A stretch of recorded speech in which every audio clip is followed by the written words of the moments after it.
Hey guys, welcome to my first YouTube tutorial video. Don't go too hard on me because it is my first one.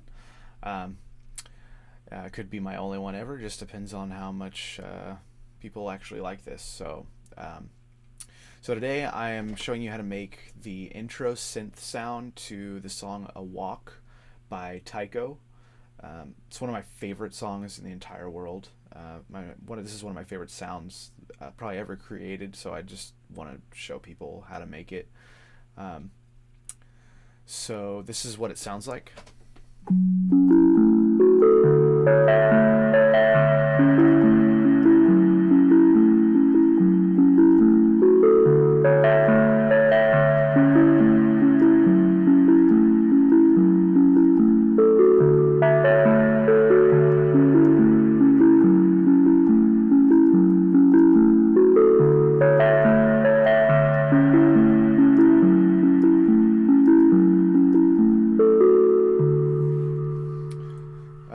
Also, I wanted to give a little bit of credit to PXRE, which is I don't know if that's actually how you pronounce it, but it's another YouTuber that originally a while back put up a tutorial for how to make this sound, and I kind of took what he did and put my own spin on it and really dove into it and tried to like emulate it as closely as I possibly could, get it as close to the record as I could.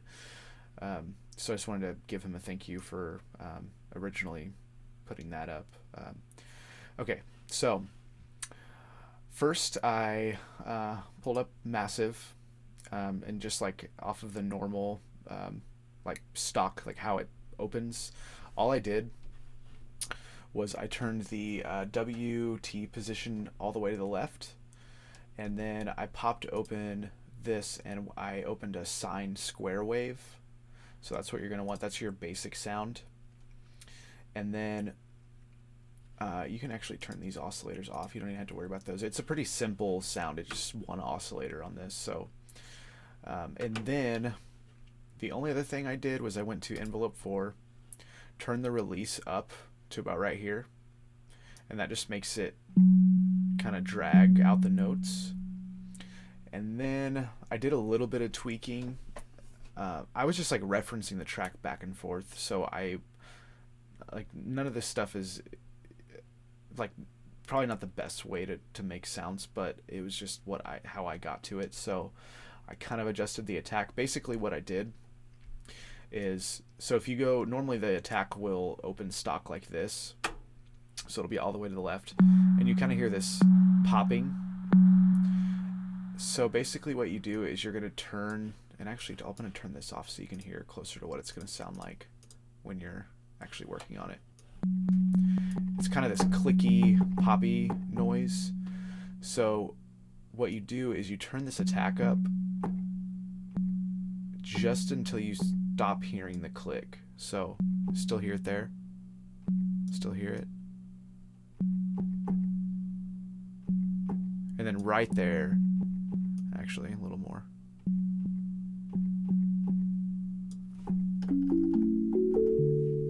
I think that's about perfect. So it's right when it softens and becomes more like a xylophone kind of sound. That's when you know you've got that attack knob set right. And then I tweaked the decay a little bit. Just went up barely, about right there. I think it comes stock like that. So you just turn it up just a little bit, turn up the level just a little bit, and honestly I think that's about it. Oh, and then I did go to the EQ, cranked up the high shelf to about right here, and then I turned down the low shelf to make it a little bit less boomy sounding. So but I think that's pretty much all you need to do on the actual Massive plugin. So once you have that, it's basically all just effects after that. So what I did was I opened a compressor. Again, it does not have to be these exact plugins. This is just the stuff I like to use, or the stuff I just kind of landed on. But I have a compressor here, and I just opened like a stock piano like style compressor, and that was plenty for me. And then the next thing I popped in was a tape saturation plugin. So you can see I've got the flutter turned up a little bit to give it that kind of warble sound. And then I turned up the noise just a little bit because I was trying to get as close to like the analog, that really warm analog sound that he has in the track. So I've got that turned up a little bit. I also have the record level turned up a lot. Like this is at like almost 16, and that gives it like the drive, the really ampy, like saturated drive sound. And then I had to turn down the playback level a little bit to kind of level it out because it got really, really loud.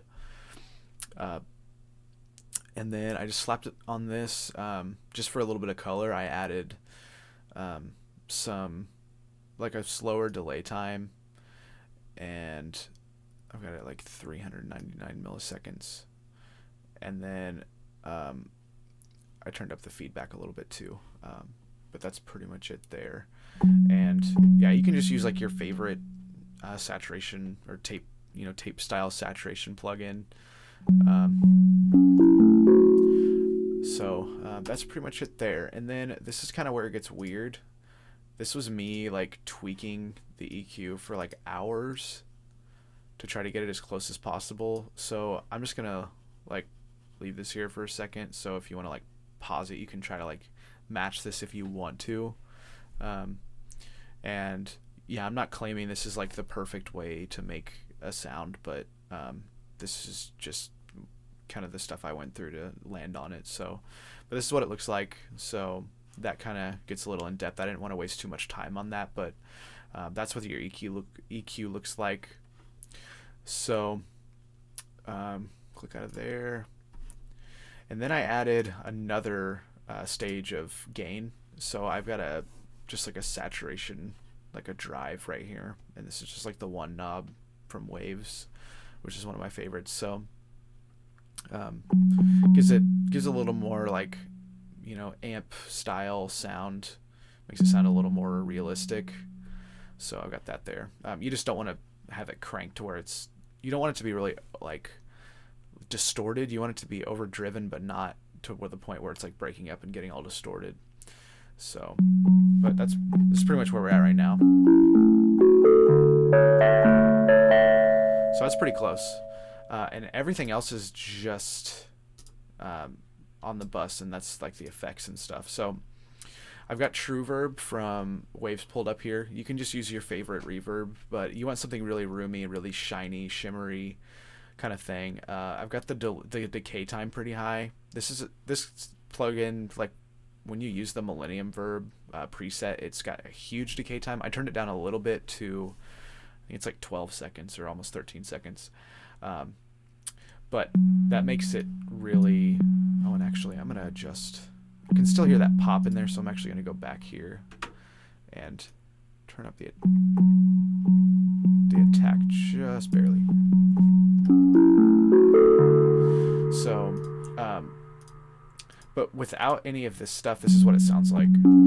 It's really, really roomy, and it gets kind of, gets a little boomy.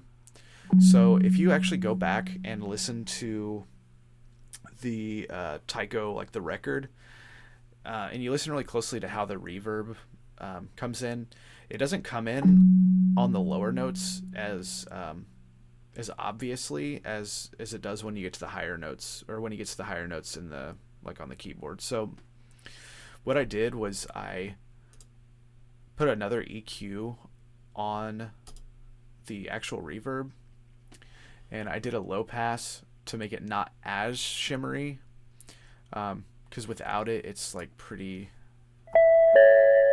it's like sort of harsh and like ringy sounding.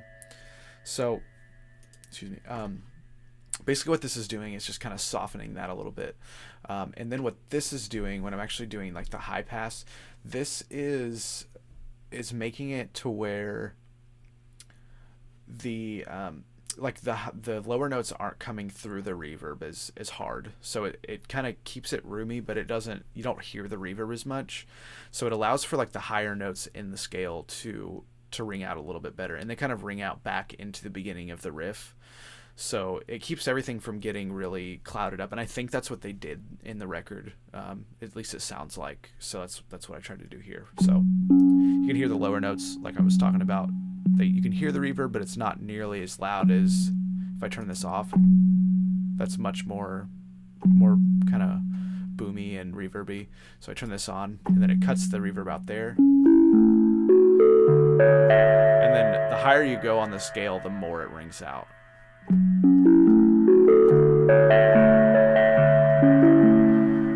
Alright, we are getting very close.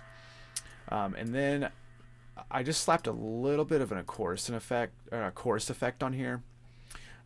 Cranked down the intensity a lot, and it just gives it a little more warble on the reverb. It makes it sound like more like an analog piece of gear. And then I turned up the rate a little bit too, so gives it kind of that nice like warbly warm sound. And then honestly, all I did after that was I slapped another compressor on the reverb chain, just to keep the reverb from decaying too fast. It kind of keeps it nice and leveled out, keeps you in the space instead of decaying really fast. So this is just what my compressor looks like, and you don't have to do this exact thing, but you know, you can use pretty much whatever compressor you want. But that's pretty much all I did. But yeah, that's it right there.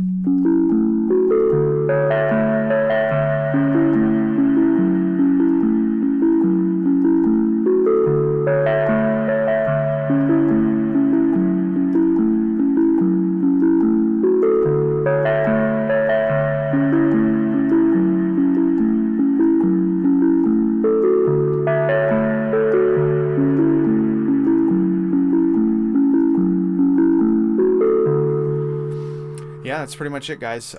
So yeah, if you like this video, let me know.